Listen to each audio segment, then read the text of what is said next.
Christophe Guillotot, bonjour. Vous êtes le président du conseil départemental. Vous êtes aussi membre des Républicains. Je voudrais savoir quel regard vous portez aujourd'hui sur la crise que traverse votre parti. Une crise qui peut peut-être même être fatale, si l'on en croit certains.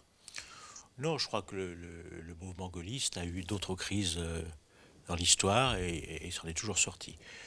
Le président Wauquiez a démissionné de ses fonctions dimanche soir. C'était peut-être quelque chose de souhaitable pour apaiser les esprits. Aujourd'hui, tout le monde, beaucoup de gens se retournent contre lui pour expliquer que ce qui nous arrive, qui est une chose difficile, 8%, est de sa faute. Il y a quelques temps, tout le monde était avec lui pour soutenir Bellamy. Aujourd'hui, les vents sont contraires. Je crois qu'il a pris une décision qui l'honore, parce que, comme il a dit, les victoires sont collectives et les fêtes sont personnelles. Il veut se replier sur ses terres de Haute-Loire, mais aussi de l'Auvergne-Rhône-Alpes, et c'est avec beaucoup de plaisir qu'on retrouvera Laurent sur ce territoire.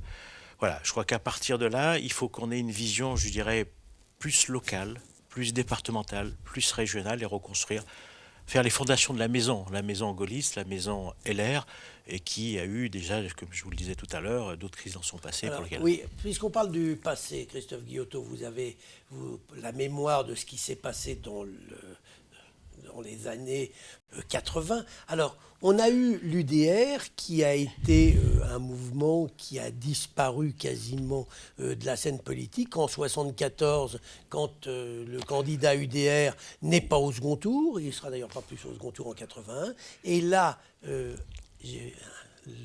Jacques Chirac, puisque c'était lui qui, à l'époque, après avoir trahi, va sauver, entre guillemets... Vous avez des mots durs, M. Gérard Angel, Oui, comme d'habitude. il a trahi le candidat de l'UDR. Il n'a pas trahi, il a marqué sa différence. Oui, d'accord.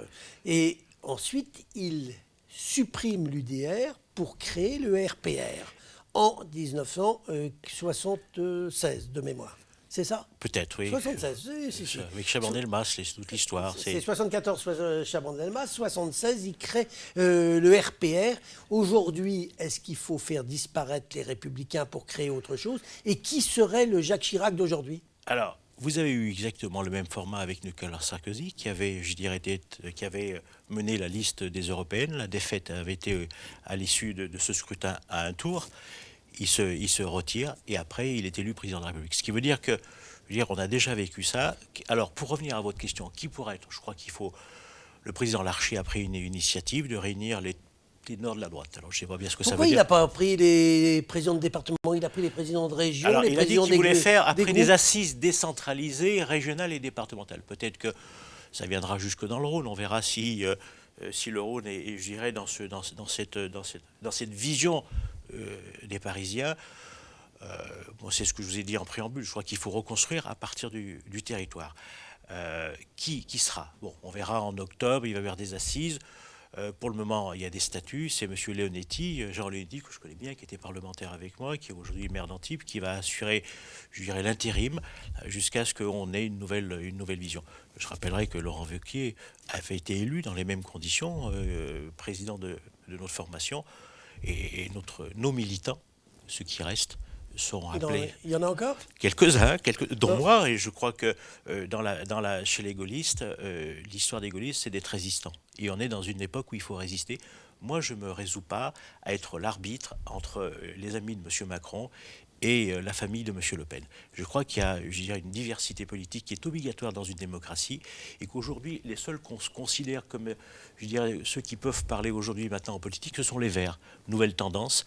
Non, moi j'appartiens à une famille politique, il faut qu'elle se reconstitue et qu'on soit présent dans les futures échéances municipales, cantonales, régionales. Alors, deux petites questions. La première, votre ami et ancien collègue Emmanuel Hamelin a lancé un appel aux élus républicains pour qu'ils rejoignent Agir, qui est, j'allais dire, l'antichambre du macronisme. J'ai pas l'habitude de dire du mal de mes amis. Donc je laisse Emmanuel à sa vision de la politique. Mais vous n'y croyez pas? Je laisse Emmanuel à ses visions de la politique. Je ne dirai pas du mal d'Emmanuel, qui est un de mes amis. Vous êtes licencié en langue de bois? je suis licencié, ou j'étais licencié dans ma vie, donc tout court, donc je sais ce que c'est que d'être licencié. Non, Emmanuel a un parcours politique qui n'est pas le mien. Il a souhaité rallier, je dirais, M. Macron et ses affidés. Il en fait partie. Il verra peut-être qu'un jour, il n'a pas forcément eu raison de ce parcours. Christophe Guillotot, autre question. Comment vous allez faire pour éviter une Bérésina aux prochaines municipales? Parce que là, il y a un vrai problème. D'abord, je ne suis pas candidat. Non, mais vous êtes un responsable politique. Je suis...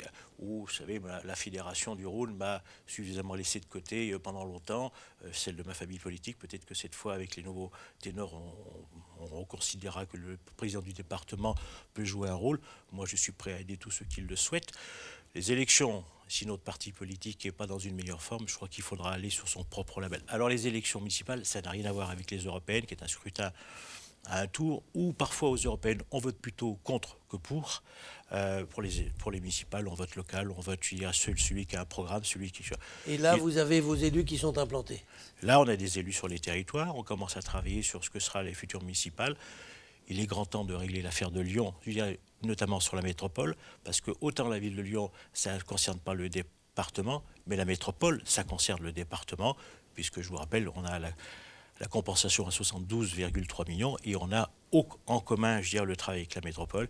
Et il faut vite que le candidat de la métropole, pour ce qui est de ma famille politique, sorte du chapeau. Avant de nous quitter, juste un petit mot. L'année suivante, nous aurons des élections cantonales. Est-ce que vous serez à départementales. Départementales, ça s'appelle comme ça aujourd'hui, les élections départementales. Est-ce que le président du département sortant que vous êtes et que vous serez sera candidat? J'attends avec impatience ce que le gouvernement veut faire avec les futures élections locales. Le Premier ministre doit s'exprimer dans les prochains jours pour faire son plan de table sur ce que sera la démocratie locale. On ne sait toujours pas si les départements existeront ou n'existeront pas. On ne connaît toujours pas le mode électoral. A priori, si les électeurs veulent encore de moi, je pourrais être encore candidat, mais il faudra qu'on en convienne avec la famille politique qui est partenaire du département aujourd'hui, c'est nos amis centristes. Eh bien, on en parlera avec vos amis centristes qui n'ont pas fait des prouesses aux dernières élections européennes. Ils étaient un peu divisés en trois, donc ils étaient déjà pas nombreux au départ, mais divisés en trois, ce qui complique un peu. Mais ils ont toute leur place avec tout le monde. Eh bien, on verra quelle place il leur reste. Christophe Guillotot, je vous remercie. Merci Gérard Angel.